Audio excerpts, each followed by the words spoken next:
वो तो silver art group, Chordia group और गोकुल कृपा पर 2 दिन से चल रहे आयकर छापों की कार्रवाई में कुल 1400 करोड़ रुपए की अघोषित आय उजागर हुई है। इस कार्रवाई में दिलचस्प बात यह रही है कि ज्वेलरी व्यवसायी के घर पर आयकर विभाग को एक सुरंग मिली, जिसमें 15 बोरे आर्ट ज्वेलरी और एंटिक सामान और लेन देन संपत्तियों के दस्तावेज मिले हैं। इस ज्वेलरी व्यवसायी के यहाँ 525 करोड़ के अघोषित लेन देन का पता चला है। करीब 125 करोड़ रुपए का ऋण बाजार में देकर ब्याज के रूप में बड़ा मुनाफा कमाने की बात सामने आई है। सिल्वर आर्ट ग्रुप का 525 करोड़ रुपए का घोषित लेन देन सामने आया है। तलाशी अभियान के दौरान एक गुप्त गुफा का पता चला है। इस गुफा में पहुंचने पर सोने और चांदी के आभूषण, एंटिक सामान, आर्ट ज्वेलरी के अलावा बेनामी संपत्तियों से संबंधित दस्तावेज मिले हैं। इस गुप्त कक्ष में 15 बोरे मिले। इसी के तहत प्रमुख बिल्डर और कोलोनाइजर पर आयकर पड़ताल में बेहिसाब रसीदें, अघोषित संपत्तियों की डिटेल, नकद, ऋण और एडवांस के अलावा लेन देन का रिकॉर्ड जब्त किया गया है। इस समूह का कुल लेन देन 650 करोड़ रुपए आंका गया है।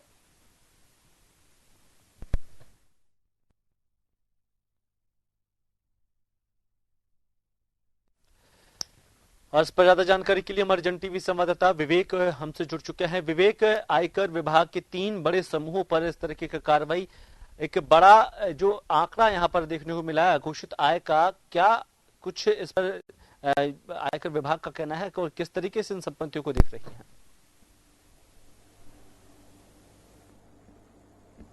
जी कुलदीप, बिल्कुल देखिए, प्रदेश में कोरोना काल के बीच आयकर विभाग की सबसे बड़ी कार्रवाई ये मानी जा रही थी, जहां 19 जनवरी को आयकर विभाग की कई टीमों ने राजधानी जयपुर के साथ ही करीब 28 ठिकानों पर एक बिल्डर समूह के अलावा 2 अन्य समूहों पर छापेमारी की थी। इसमें गोकुल कृपा, सिल्वर आर्ट और चौरड़िया ग्रुप शामिल थे। इन तीनों व्यवसायियों के ठिकानों पर छापेमारी के दौरान अब तक करीब 1400 करोड़ से ज्यादा की अघोषित आय मामला जो है वो उजागर हुआ है।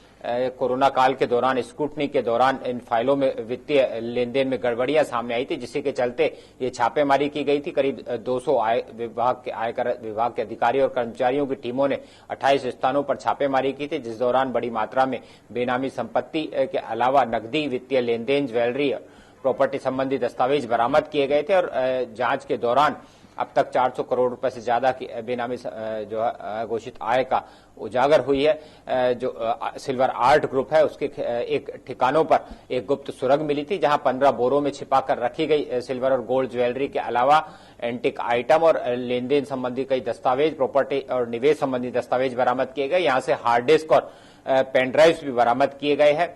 जांच के दौरान सामने आया है कि करीब 525 करोड़ से ज्यादा का जो है अघोषित आय इस सिल्वर आर्ट ग्रुप के यहां पर मानी गई है। साथ ही करीब 125 करोड़ रुपए का वित्तीय लेन देन नकदीय तौर पर किया गया था, जिसमें लोगों को मोटे ब्याज पर जो है करीब 125 करोड़ रुपए नगद ऋण दिया गया था।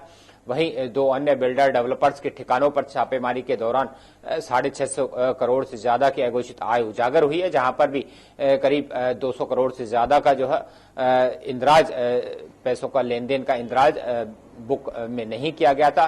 जांच के दौरान सामने आया था कि इन दोनों समूहों की ओर से करीब 1 लाख रुपए का लेन देन जो है वो बताया गया था, लेकिन जब तमाम जो अकाउंट्स बुक की जांच की गई तो प्रोजेक्ट्स में करीब 200 करोड़ से ज्यादा का जो है वो हेराफेरी यहाँ पर सामने आई है। माना गया है तीनों समूहों के यहाँ बड़ी मात्रा में जो है अघोषित आय यहाँ पर उजागर हुई है। ऐसे में अब आयकर विभाग की कार्रवाई अभी जारी है। तमाम जो लेखा पुस्तकें बरामद की गई है उनका स्टॉक रजिस्टर से मिलान किया जा रहा है। साथ ही तमाम प्रोजेक्ट्स में जो निवेश किया गया था उसका मूल्यांकन किया जा रहा है और कितनी प्रॉपर्टी के दस्तावेज जो तमाम तीनों समूहों के ठिकानों से बरामद किए गए हैं उनका वैल्यूएशन कर उस प्रॉपर्टी के मालिकों की तलाश की जा रही है। ये माना जा रहा है कि एक सबसे बड़ी कार्रवाई जो है वो कोरोना काल के भीतर प्रदेश आयकर विभाग की मानी जा रही है। फिलहाल आयकर विभाग की टीमें लगातार इस पूरे मामले की जांच में जुटी है। माना जा सक रहा है कि जांच के दौरान और भी कई खुलासे जो है इस कार्रवाई के दौरान सामने आ सकते हैं।